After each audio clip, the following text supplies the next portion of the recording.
Welcome to all, happy Makar Sankranti. अब पढ़ाई है ना।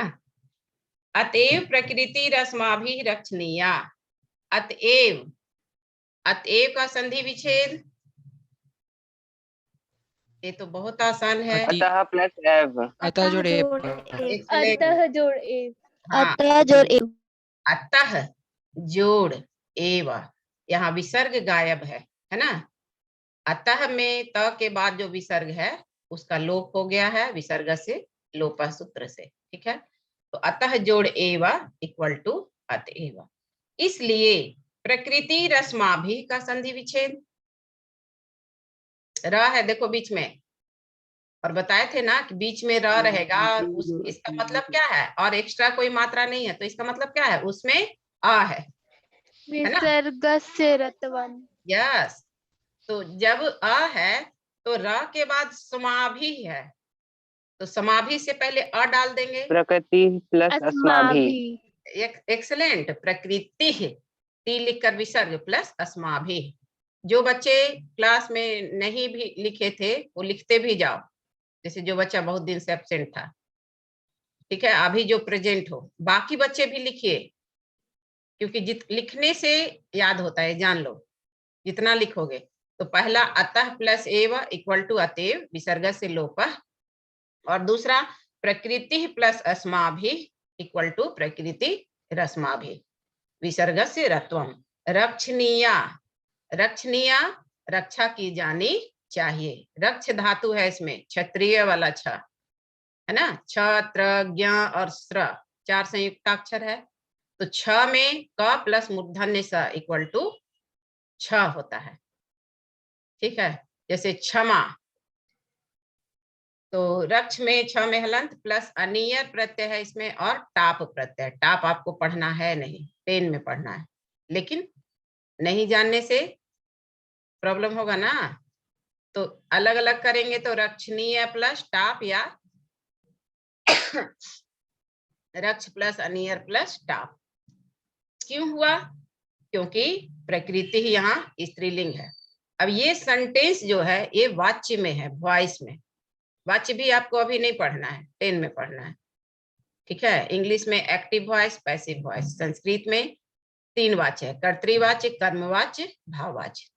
कर्तृवाच्य मैंने बताया भी है ना, 2 तरह का, सकर्मक, अकर्मक।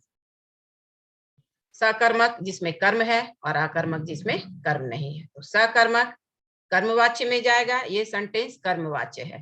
ठीक है, और अकर्मक भाववाच्य में जाएगा। अब चूंकि प्रकृति स्त्रीलिंग है इसलिए रक्षणीया स्त्रीलिंग में आया। तो कर्मवाच्य में कर्म प्रधान होता है और क्रिया कर्म के अनुसार आती है, इसलिए यहाँ रक्षणीय आया। ठीक है, और कर्ता गौण हो जाता है, वो तृतीय विभक्ति में चला जाता है। कर्ता का महत्व कर्तृवाच्य में है, और कर्मवाच्य में कर्म का महत्व, और भाववाच्य में क्रिया का। चलिए, तो फिर से इस लाइन को, अतएव प्रकृति रस्माभि रक्षणीया का, रक्षणीया देखो यहाँ रक्षणीया एक वचन में है। ठीक है, और अस्माभि में विसर्ग है, और प्रकृति में भी विसर्ग है। तो प्रकृति में विसर्ग है, इसका मतलब रक्षणीया में विसर्ग नहीं होगा, क्योंकि एक वचन में जैसे रक्षणीया लता विसर्ग नहीं होता है। अगर रक्षणीया में विसर्ग डाल दिया जाएगा तो बहुवचन हो जाएगा। तो कर्ता एक वचन में तो क्रिया भी एक वचन में। ठीक है, यहाँ कर्म एक वचन में तो क्रिया भी एक वचन में। कर्म स्त्रीलिंग में तो क्रिया भी स्त्रीलिंग में। समझे? अब फिर से, अतएव प्रकृति रस्माभि रक्षणीया, इसलिए प्रकृति अस्माभि रक्षणीया, हम लोगों के द्वारा प्रकृति की रक्षा की जानी चाहिए। एग्जैक्ट मीनिंग हुआ।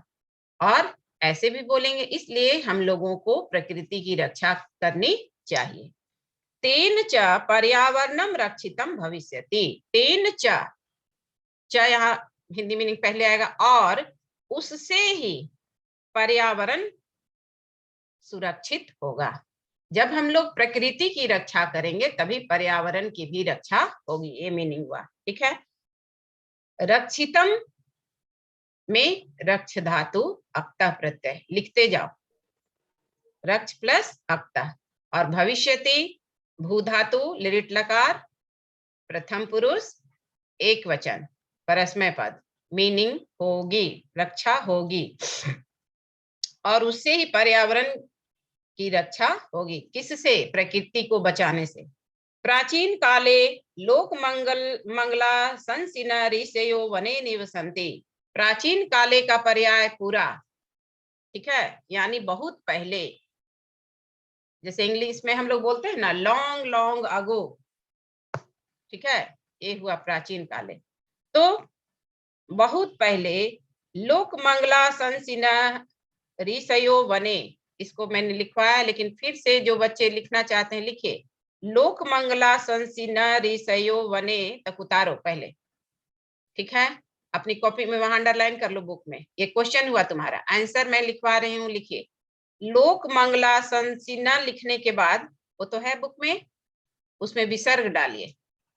लोक मंगला संसिनः प्लस ऋषयः प्लस वने, लोक मंगला संसिनः प्लस ऋषयः प्लस वने। 9H के बच्चे लिख लिए? Yes ma'am. 9D, yes ma'am. 9F, yes ma'am. ठीक। अब यहाँ पर लोक मंगला संसिनः के नीचे एरो डालो, ठीक है, एरो, और वहां पर उसमें भी एक और संधि है, दीर्घ संधि, लिखिए लोक मंगल प्लस आसंसिनः, लोक मंगल प्लस आसंसिनः।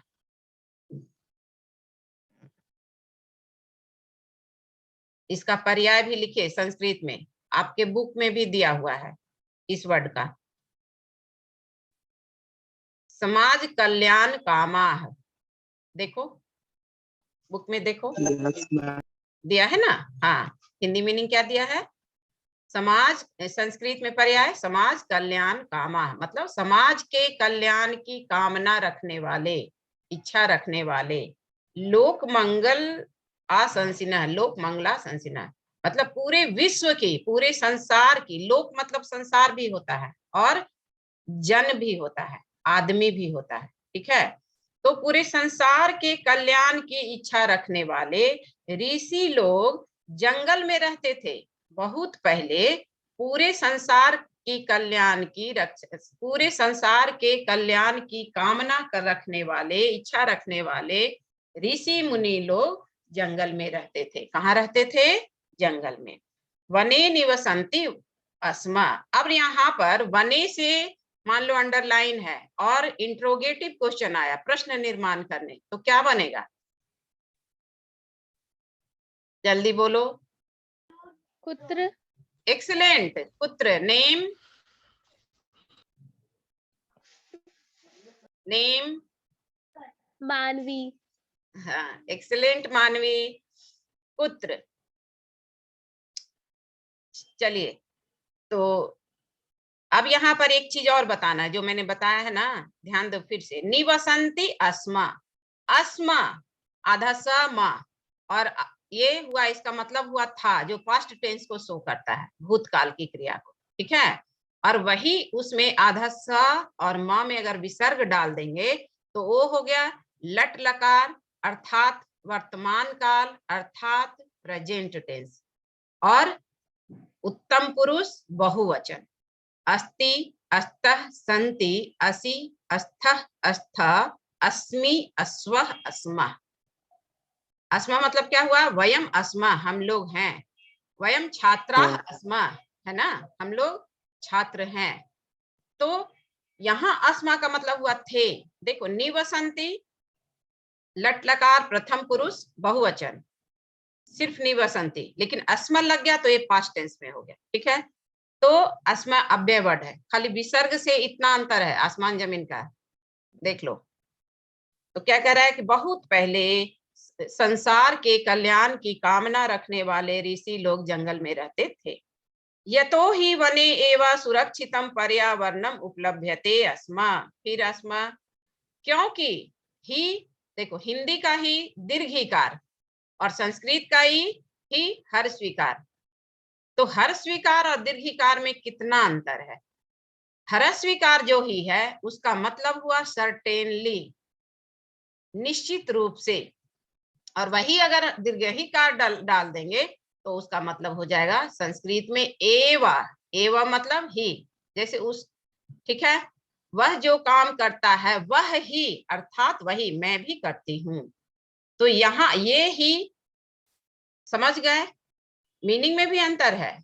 जैसे हरस्वीकार का ही मतलब सर्टेनली, और दीर्घिकार का ही वो हिंदी का ही हुआ, ठीक है, जिसका संस्कृत में एव मीनिंग हुआ। क्या मीनिंग हुआ? No. एव। और ए मतलब संस्कृत में जो एव वर्ड है, एव, उसका हिंदी मीनिंग हुआ ही। तो कितना अंतर है, ठीक है। एव मतलब ही, ठीक है, एव मतलब दीर्घिकार ही, नॉट हरस्वीकार, और हरस्वीकार ही मतलब निश्चित रूप से, सर्टेनली। अब इसका पर्याय पहले लिखिए, बहुत बार लिखाए हैं, आपको खाली याद करना है। जो बच्चे नहीं लिखे हो उसको लिखो। क्या क्या होगा तुम ही लोग बताओ तो, 1000 बार जरूर बोले। हाँ, नूनम Nanu. किल गुड। नूनम ननु, किल तो जोर से बोलो ना, इतना स्लोली। Hello. खलु, एक्सेलेंट। Hello. नूनम ननु खलु किल किल, एक्सेलेंट। नूनम ननु खलु किल। एक और बचा, वह, वह में Why? डबल आकार की मात्रा, हाँ, निश्चित रूप से, सर्टेनली।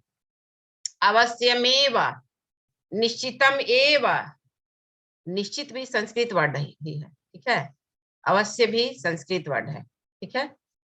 तो ये सब हुआ पर्याय हरस्वीकार ही का, ठीक है। हिंदी मीनिंग क्या हुआ? निश्चित रूप से। तो आगे क्या कहें? अब यतो ही में दो वर्ड में अब संधि है, तो इसका संधि विच्छेद करो, क्या होगा? यतः यत जोड़ी यतः ही ही, एक्सीलेंट, ये आपको पढ़ना भी सिलेबस में है। यतः प्लस ही, यतो ही विसर्ग से उत्तम। तो देख लो, अभी एक लाइन में, मतलब दूसरा लाइन अभी क्या कहा जाता है, तीसरा लाइन शुरू हुआ है, लेकिन सेंटेंस अभी लंबा सेंटेंस 2 ही लाइन का है। उसमें विसर्ग से लोपः आया पहले, फिर विसर्ग से रत्वम आया, अब इसमें विसर्ग से उत्तम आया। विसर्ग के 4 रूप, विसर्ग से, जैसे इसमें आया विसर्ग से लोपः, विसर्ग से रत्वम, विसर्ग से उत्तम, और विसर्ग से सत्वम, वो भी आएगा ही, देखना, सत्व है ना। तो अब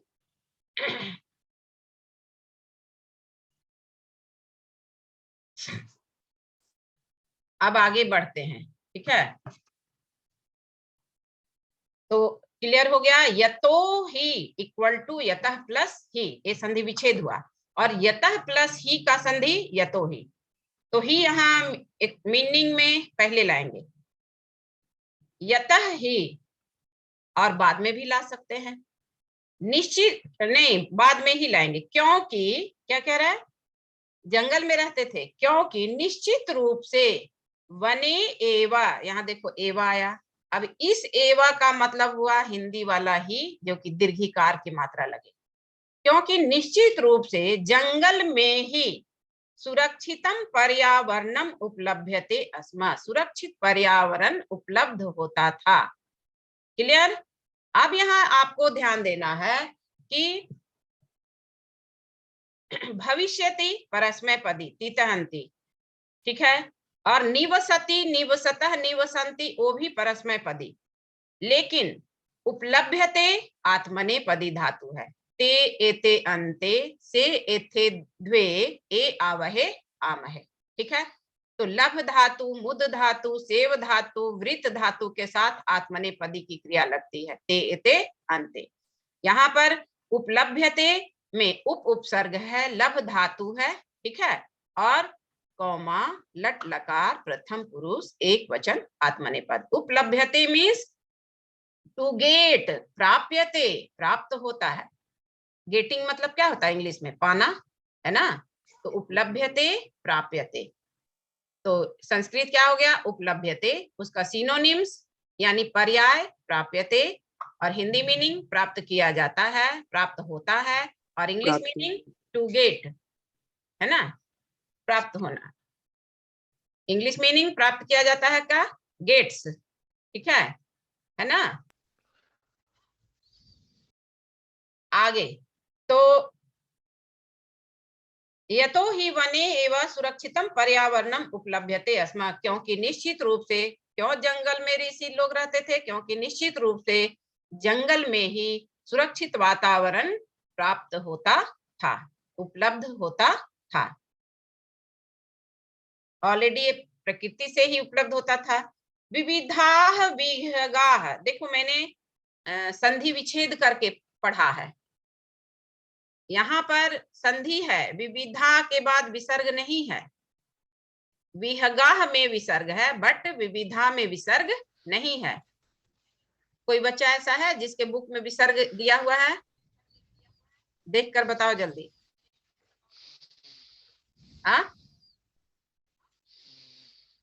बुक लेकर नहीं बैठे हो? नो मैम, नहीं दिया हुआ। नो मैम मैम नहीं दिया हुआ है। क्यों नहीं बैठे, क्यों नहीं बैठे? मैम नहीं दिया हुआ ये बोल रहा है। मैम अच्छा, नहीं मैम दिया नहीं हुआ है दिया हुआ बुक में। ये बोल रहे। हाँ, तो विविधा में नहीं दिया हुआ, क्यों नहीं दिया हुआ? यहाँ किस सूत्र का प्रयोग होगा? विविधा प्लस विहगा विसर्गस्य लोपः। क्यों हुआ? क्योंकि विसर्ग के सामने देखो वह है, यर लव है ना। तो अभी एक ही पैराग्राफ में तीसरा लाइन में फिर आया विसर्गस्य लोपः। तो विहगः विहगौ विहगाः, बालकः बालकौ बालकाः, ठीक है। तो विसर्ग, इसलिए जब संधि विच्छेद करेंगे इस वर्ड का, ये संधि है, तो विहगाः प्लस सॉरी विविधाः प्लस विहगाः हो जाएगा, ठीक है। तो विहगः विहगौ विहगाः, खगः खगौ खगाः, ये इसका पर्याय हो गया खगाः। और पक्षी पक्षिणों पक्षिणः, ये भी पर्याय हुआ।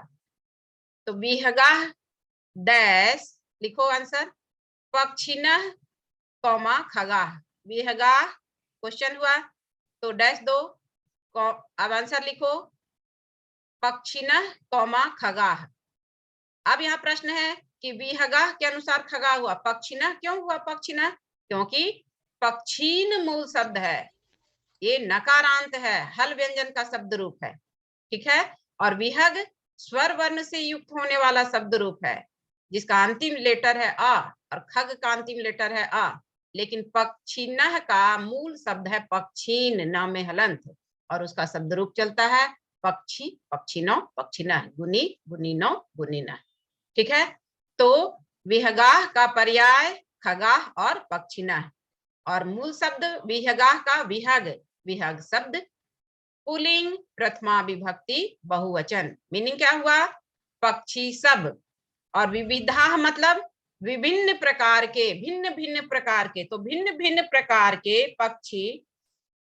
कल कूजितस्तत्र, देखो इसी पैराग्राफ में चौथा संधि भी आ गया, कल कूजितस्तत्र, तय के बाद आधा सा है ना। कल कूजितस्तत्र बुक में देखिए है, यस मैम। है ना। तो मैंने यस बताया मैम। बताया ना ट्रिक, कि वहां पर जहां भी बीच में आधा संधि आधा स देखो, वहां पर क्या करो, विसर्ग डाल दो, ठीक है। चाहे वो तालव्य स हो, चाहे दंत स हो, चाहे मूर्धन्य स हो। तो इसलिए जब उस स के बदले विसर्ग डाले तो स के बाद जो है वर्ड क्या है, तत्र, और स से पहले क्या है, तय। तो आंसर तो बन गया कल कूजितः प्लस तत्र। लिखिए कल कूजितः, तय के बाद विसर्ग प्लस तत्र।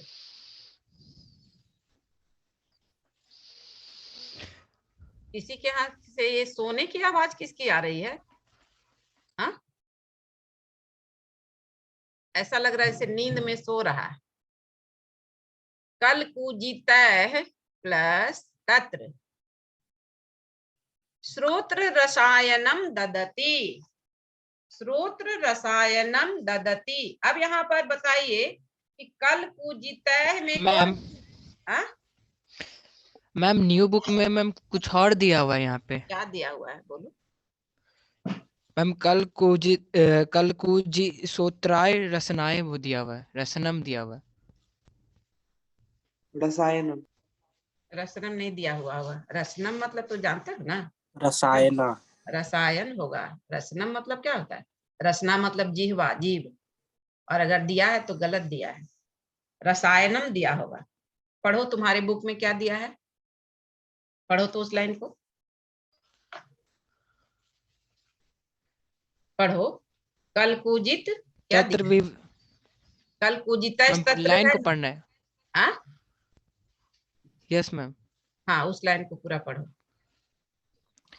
तत्र विविधा विभागः कलकुजे आ, सूत्र रसनाय विभाग ददाति। है। रुको रुको रुको, देखो ठीक से क्या है।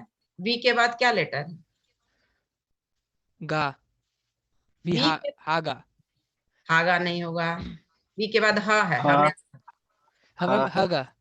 हाँ, तब हागा है तो तुम क्या पढ़े? विभाग, विभगहा, विहगाह, विहग, क्या बोलोगे? विहग, विहग विहग मतलब पक्षी। तो विहगह अभी तो पता है, विहगह, विहगौ, विहगाह, बालकः, बालकौ, बालकाः, नरः, नरौ, नराः। इसलिए देखो मैं क्वेश्चन आंसर मेथड से पढ़ाती हूँ। देखो अभी पढ़े तो पता चला ना कि कहाँ गलती है। रामः, यस मैम। रामौ, रामाः, कृष्णः, कृष्णौ, कृष्णाः। तो विहगः, विहगौ, विहगाः, विविधः, विविधौ, विविधाः। ठीक है, तो विविधाः विहगाः। आगे अब तुम फिर से पढ़ो, तुम ही पढ़ो फिर से।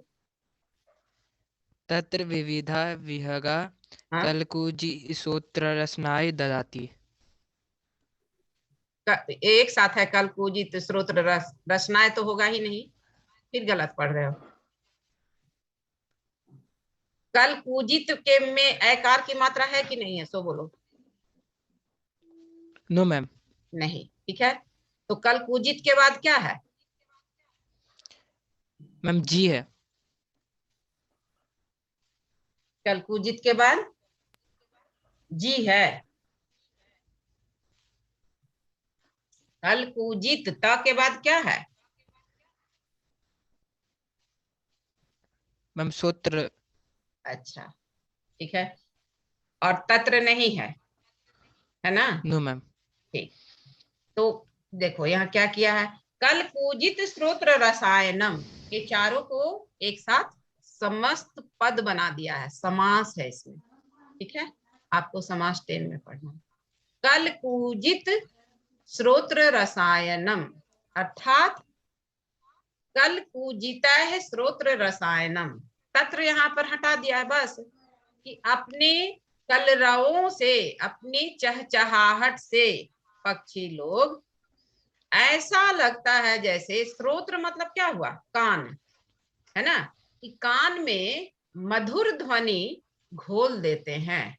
रसायन, केमिकल, रसायन विज्ञान, केमिस्ट्री पढ़ते हो ना?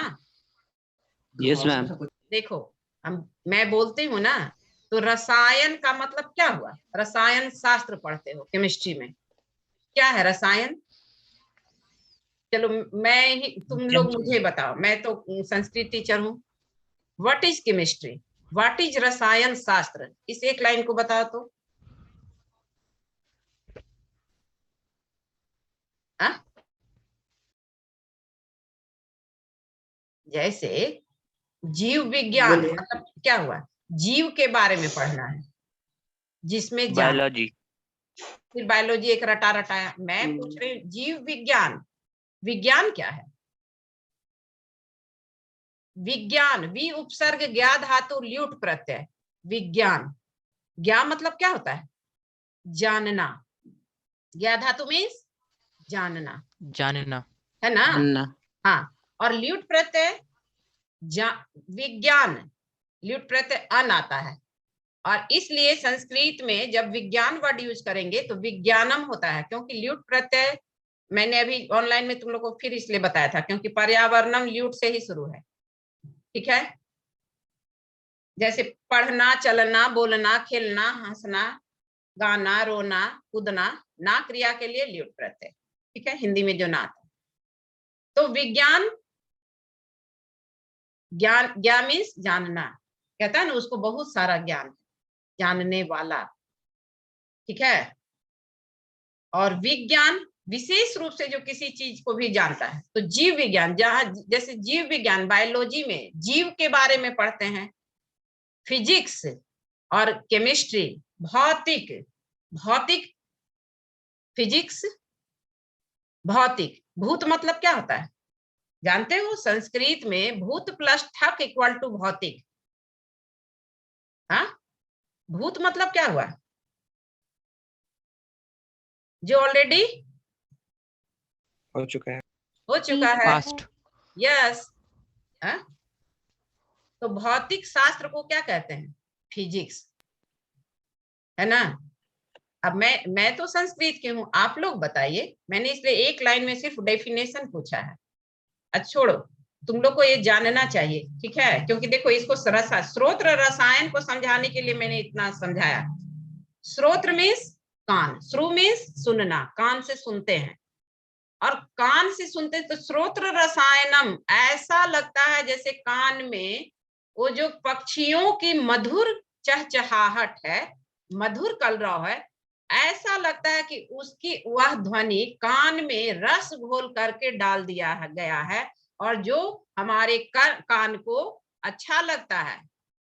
पक्षियों की वह मधुर चहचहाहट हमारे कान को सुनने में अच्छी लगती है। कान में जब जाता है तो मुझे यह ध्वनि अच्छी लगती है, हमें यह ध्वनि अच्छी लगती है। आया समझ में? स्रोत्र रसायन का ये मीनिंग हुआ। ददती, स्रोत्र रसायनम ददती, स्रोत्र रसायन को देता है, ठीक है। अब यहाँ पर आपके स्रोत्र रसायनम, ठीक है, का लिखिए संस्कृत में पर्याय। पहले उसको समझा दे रहे हैं। तुमने क्या कहा कि तुम्हारे बुक में समास है, तो वहां क्या किया है? तत्र को गायब कर दिया है, ठीक है। क्या किया है?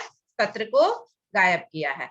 तो जैसे विविधा विहगा कल पूजित तत्र स्रोत्र रसायनम ददती, अर्थात भिन्न भिन्न प्रकार के पक्षी अपनी मधुर चहचहाहट से वहां लोगों के मन में, लोगों के हृदय में, ठीक है, कानों को अच्छा लगने वाले ध्वनि को डाल देते हैं, दे देते हैं अपनी चहचहाहट से। ये हुआ मीनिंग।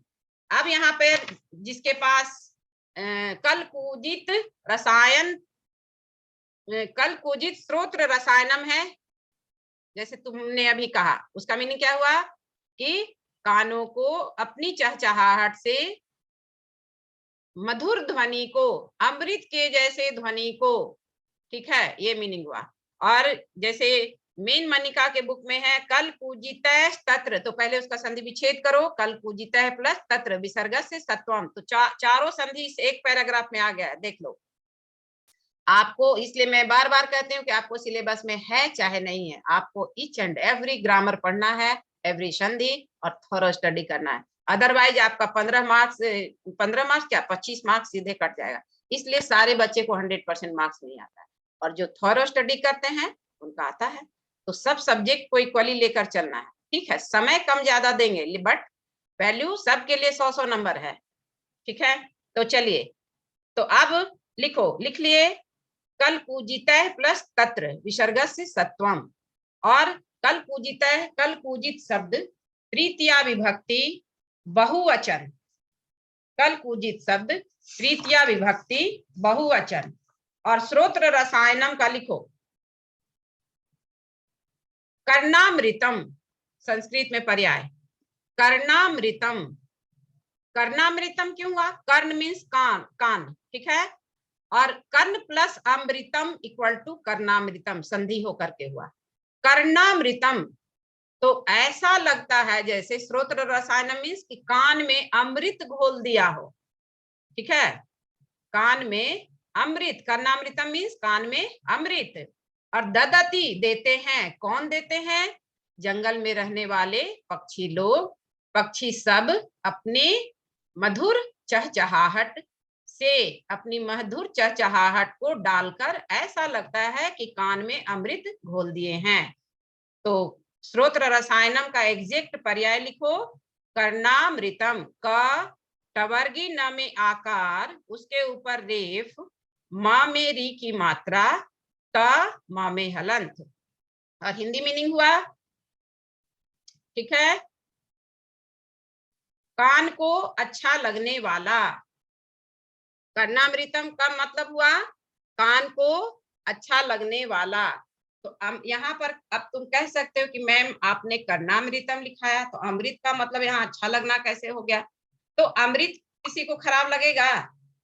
तुम लोग कहानी सुने हो ना कि अमृत के लिए ही ना देवता और दानों में लड़ाई हुई थी। हाँ, यस मैम। अमृत को प्राप्त करने के लिए। तो इसलिए यहाँ क्या हुआ, यहाँ आपको भाव देखना है कि जिष्ट सार।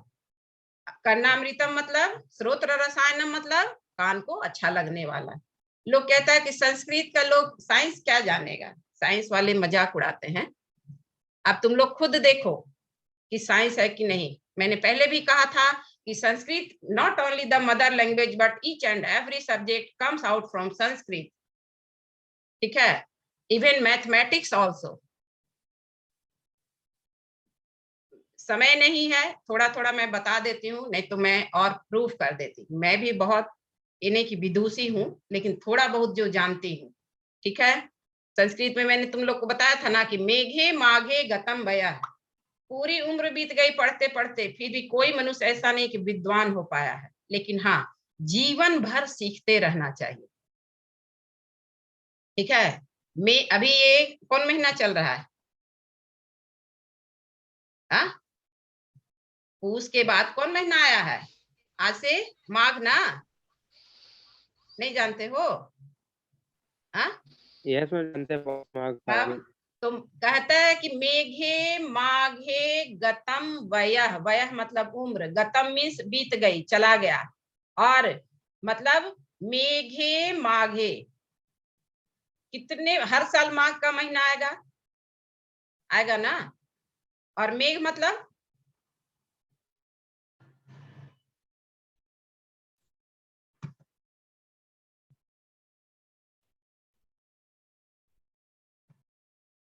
हाँ, पता नहीं कोई मैसेज आया तो उसमें कट गया था, ठीक है। मेघ मतलब क्या होता है? बादल। तो पानी वर्षा ऋतु में पड़ता है ना। हाँ, और यहाँ पर माघ मतलब जानते हो, माघ कवि का भी नाम है, ऋषि। नाम सुने हो महाकवि माघ का? नहीं सुने होंगे। कालिदास का नाम सुने हो? Yes ma'am.